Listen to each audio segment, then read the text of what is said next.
بسم اللہ الرحمن الرحیم، السلام علیکم۔ یہ پروگرام ہے 11 آر اور میں ہوں وسیم بادامی۔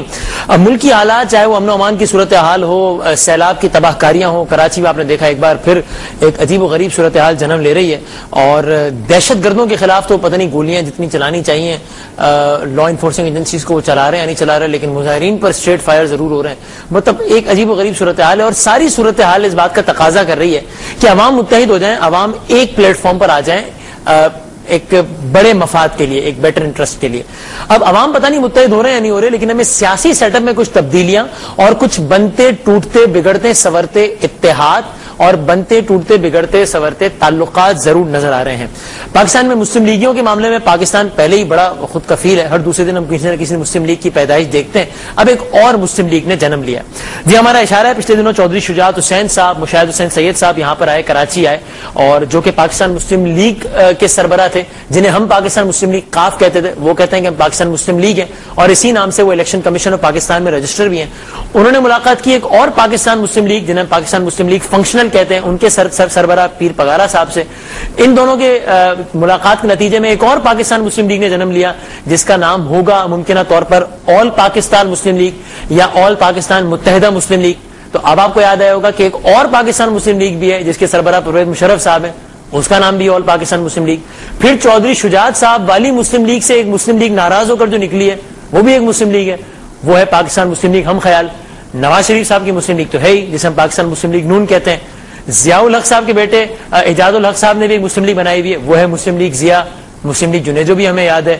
اور شیخ رشید احمد صاحب نے بھی مسلم لیگ بنائی، وہ ہے عوامی مسلم لیگ۔ یعنی مسلم لیگوں کا ایک جمعہ بازار ہے، ٹھیک ٹھاک مسلم لیگیں ہو گئی ہیں ہمارے پاس، سیاسی جماعتیں ہمارے پاس ٹھیک ٹھاک ہو گئی ہیں، لیکن یہ سیاسی جماعتیں ڈیلیور کتنا زیادہ کر رہی ہیں؟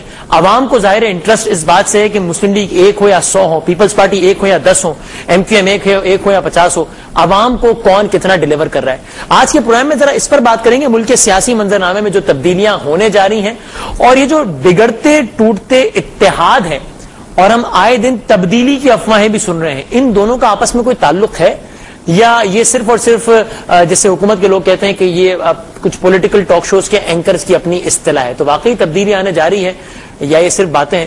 اور جو نئے نئے اتحاد بن رہے ہیں، اس کا اس تبدیلی کی افواہوں سے کیا تعلق ہے؟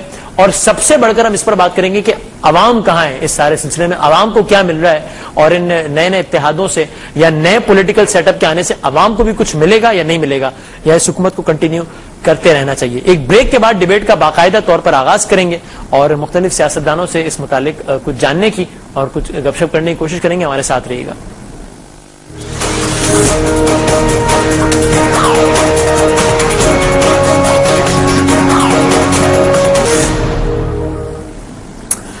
خوش آمدید کہتے ہیں آپ کو اس پروگرام میں ایک بار پھر، اور گفتگو کا ذرا کرتے ہیں باقاعدہ آغاز۔ ہمارے ساتھ موجود ہیں پاکستان مسلم لیگ کے ایک اہم کارکن۔ اب ہم ان سے گفتگو آغاز میں پوچھیں گے کہ اب ہم نے آل پاکستان مسلم لیگ کا سینئر رہنما کہیں، یا پاکستان مسلم لیگ کا، یا پاکستان مسلم لیگ کاف کا۔ کامل علی آغا صاحب ہیں ہمارے ساتھ۔ آغا صاحب بہت بہت شکریہ وقت دینے کا، السلام علیکم۔ اور ہمارے ساتھ موجود ہیں پاکستان مسلم لیگ نون کے بڑے سینئر رہنما، بڑے سیزن پولیٹیشین جناب عابد شیر علی صاحب۔ عابد شیر علی صاحب السلام علیکم، کیسے ہیں آپ؟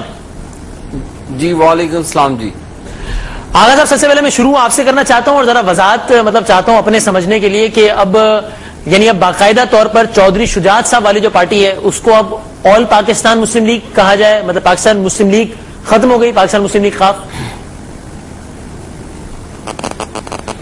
دیکھیں وسیم، یہ تو بڑی چھوٹی چھوٹی باتیں ہیں، اصل میں تو پاکستان مسلم لیگ ہی ہے۔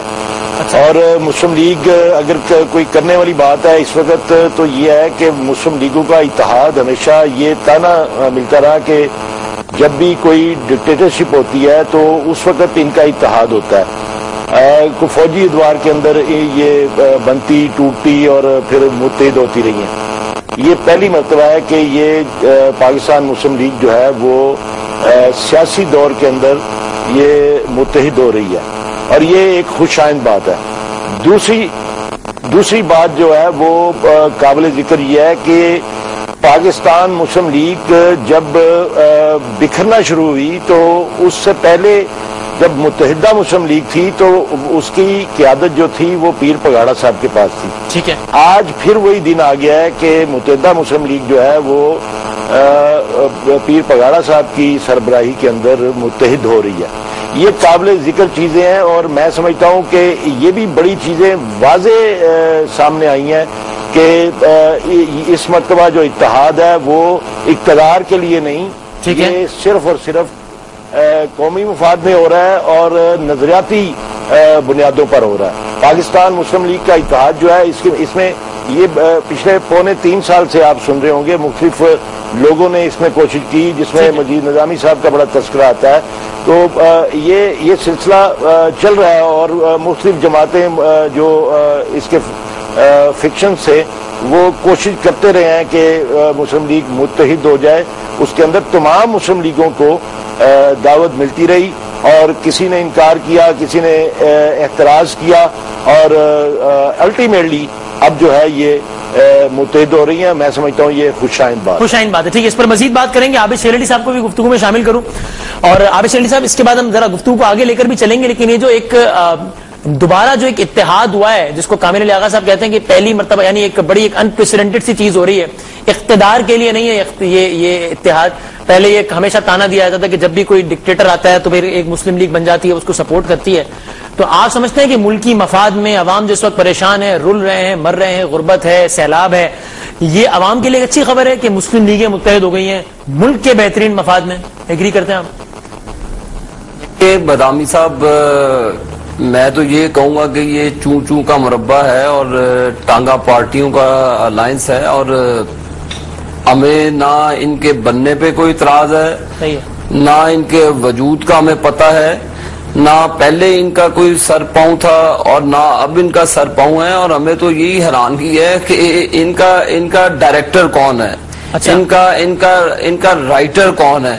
تو یہ اسکرپٹ کدھر سے لکھی جا رہی ہے کہ کہہ دینا جی کہ ترب کا پتہ فلان کے ہاتھ میں ہے. تو یہ تمام میں سمجھتا ہوں کہ خوابوں کی دنیا ہے اور تو ان کا رائٹ بنتا ہے یہ جو مرضی کرتے پھریں. اور ہمیں تو نہ یہ ان کوچوانوں سے پہلے ڈر تھا, نہ اب ہم ان کے مانتے ہیں. یہ ان کی اپنا فیصلہ ہے, ان کا اپنا اختیارات ہے, تو اس سے نہ ہمارا کوئی تعلق ہے نہ ہماری جماعت کا کوئی تعلق ہے. تو ہم نے اس بارے میں سوچنا بھی, اگر آپ پیشکش کریں کہ جناب ساری مسلم لیگیں متحد ہو رہی ہیں تو مسلم لیگ نون بھی آ جائے, اگر آپ کو پیشکش ہو جائے عابد شیر علی صاحب, تو آپ کیا کریں گے؟ جی, یہ اگر آپ کو بھی پیشکش کر دیں, یہ کہہ رہے ہیں نا ہم ساری مسلم لیگوں کو ایک پلیٹ فارم پہ, ظاہر ہے ایک مسلم لیگ, ہم تو دیکھیں جی بادامی صاحب, ہم تو گناہ کبیرہ سمجھتے ہیں کہ جو پہلے مشرف کی باقیات رہ چکے ہوں, پھر انتشار پسند کا حصہ رہتے ہوں. ہمارا اس انتشار پسند گروپ سے کوئی تعلق نہیں ہے. جو جمہوری پسند لوگ ہیں وہ ابھی بھی جو پنجاب اسمبلی میں جمہوری پسند لوگ ہیں وہ ہمیں سپورٹ کرتے ہیں, ہم ان کو عزت کی نگاہ سے دیکھتے ہیں. تو یہ نہ تو ان کا وجود اسمبلیوں میں ہے, نہ عوام میں ہے, نہ ان کے پاس کوئی کینڈیڈیٹ ہے. تو بالکل یہ ڈرائنگ روم کی سیاست کریں, ڈرائنگ روم سیاست پہ یقین رکھیں. ہمیں تو یہی نہیں پتا کہ کون کون سی پارٹیاں ہیں, کن کا کدھر وجود ہے. یہ بھی پوچھ لیتا ہوں, میں ان سے پوچھ لیتا ہوں. کامل علی آغا صاحب, اب کئی لوگ یہی کہہ رہے ہیں کہ مطلب اب پتہ ہی نہیں ہے, جس طرح ابھی عابد شیر علی صاحب کی اپنے بات سنی, کہ تانگوں کی پارٹیاں ساری متحد ہو گئی ہیں, کوچوان ہے, چوچوں کا مربع ہے, گناہ کبیرہ سمجھتے ہیں وہ اس میں شامل ہونا. اب پرویز رشید صاحب نے بھی یہی کہا, جب پیر پگاڑا صاحب نے کہا کچھ سوالات کے جواب دیتے ہوئے کہ ہماری جنرل کونسل فیصلہ کرے گی, تو پرویز رشید صاحب نے کہا ان کے فیصلے جنرل کونسل نہیں کرتی, ان کے فیصلے جرنیل کرتے ہیں.